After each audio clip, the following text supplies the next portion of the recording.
Academy, where the Ponies have a 10-point lead. It's a good job by them maintaining the lead with two of their leaders on the bench for a good portion of that second quarter in foul trouble. So good job by them. I'm here with Foxcroft girls coach Levi Ladd, who the Ponies got a win against the same John Bapst school before this one, beat them back-to-back nights. Sometimes you got to win these kind of games where you maybe didn't play the full 32 minutes like you wanted to, but you were able to pull out a win, and you had patches of very good play during that game, especially early in the second quarter.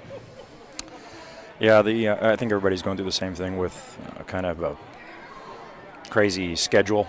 We've got 5 games this week, so that's our third of 4 in a row, which is a challenge no matter what you do. So, the way we play, and everybody's got their own style, but balancing personnel and playing time and saving legs and trying to spell people is a challenge you face every night, even without the crazy scheduling we have going on. So that wasn't our priority. The priority was to win the game first, but it's always in the back of your head, So anytime you get a lead or go on a run, you don't want to disrupt the run. But if you feel you got a minute to get a routine player, even 30 seconds, 40 seconds of rest, you try and grab that opportunity. Yeah, and you had a lot of players contribute tonight. I mean, Spooner had 11. Austin Foote finishing double figures. Madison Kimball did big stuff off the bench. Our player of the game didn't even get 1 point. She had 13 rebounds and 3 assists and 3 steals.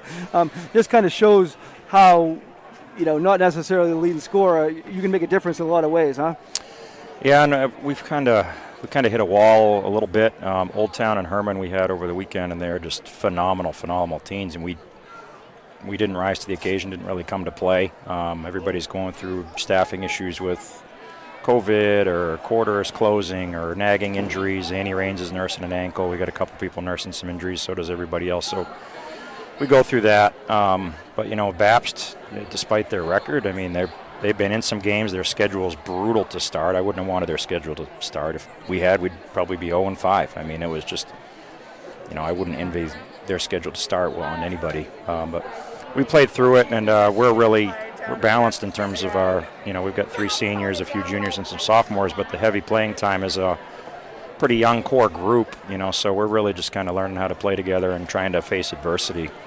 So getting the kids to play hard and not shut down is our biggest challenge right now. No, you mentioned the busy schedule. You got Orono scheduled tomorrow night, weather permitting, and then you got big game Saturday against Presque Isle. Then a big week next week. You got 3 very huge heel point worthy games with 2 against Dexter, 1 against Holton. So pretty much, what are you looking for your team here going into the last week of the season? I'm hoping we play our game. It's hard to play with that intensity, all game, no matter whether you're playing half-court sets or pressing all the time, and it's really just trying to keep intensity up all the time. As soon as you start to have, this is an old Coach Hamlin saying, but slippage, when you get tired and maybe you start it up here on the lane, beginning of the quarter, and then by the time the fourth quarter comes around, you get a little tired, so you sag a little in your positioning.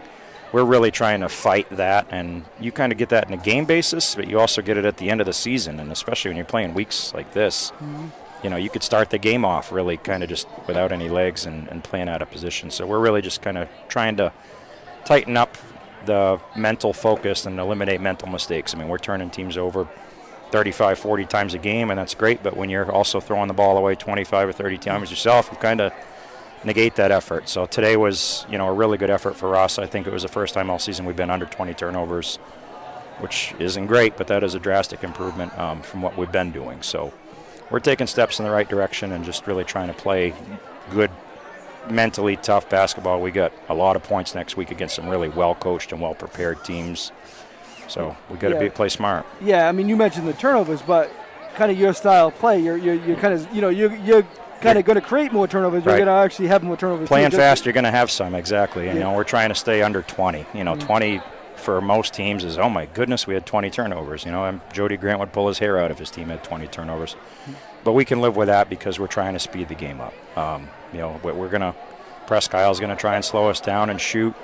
Dexter's going to try and slow us down and just wear us down with their half-court defense, and we got to be ready to play. We got contrasting styles coming up that are going to really push the limits for us, and we got to just be mentally prepared and focused and know what we're looking at. Now, you mentioned the Old Town and Herman games, 2 of the better teams in Class B, and they showed it when they played you. Well, obviously that didn't go any way you wanted to go, but what can you maybe take out of that, for your team? Well, I mean, we were able to still turn both of those teams over. There were times they did not look comfortable. We played pretty well in the first quarter with both of them in spurts, but we keep hitting these droughts where we just don't score. I mean, I think we made 7 for 50 last night, and most of our shots, because of our style of play, are within 6 feet of the rim. Those are shots you just can't afford to miss. We got to make 60, 70% of those, not 20%. And if we did that at Old Town or Herman, we're right in that thing. They're a seasoned, gritty, very well-coached teams, and they're deep. They both rebound really well. I mean, we didn't get second shot opportunity against any of them. That's part of our game plan. If we're not rebounding well and we're not shooting well, we're not going to score the basketball. It's that simple, and that's what I told the girls, and we're learning. We're trying to really learn a new system and learn each other, and also apply game plans as well to each opponent we face. And I think that last piece is kind of the hardest part, is fitting a new system to fit an individual opponent. We're getting there, but it takes time. Lastly, obviously you have to finish your regular season. You have to win a prelim game to get there.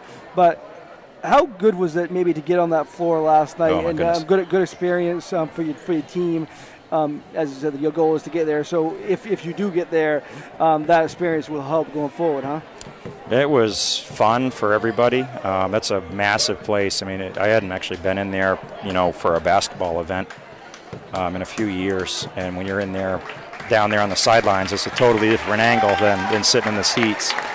But, I talked to the kids and said, you guys need to try and get over your jitters here and make this feel like as much as a home court as you can. I mean, this is an opportunity teams don't get unless they play John Bapst at home, and we're fortunate to get it. I would take that home court, that game at the Civic Center, every week of the season, even if it meant we had to play 5 games in 1 week just to get that experience. It was huge, and the kids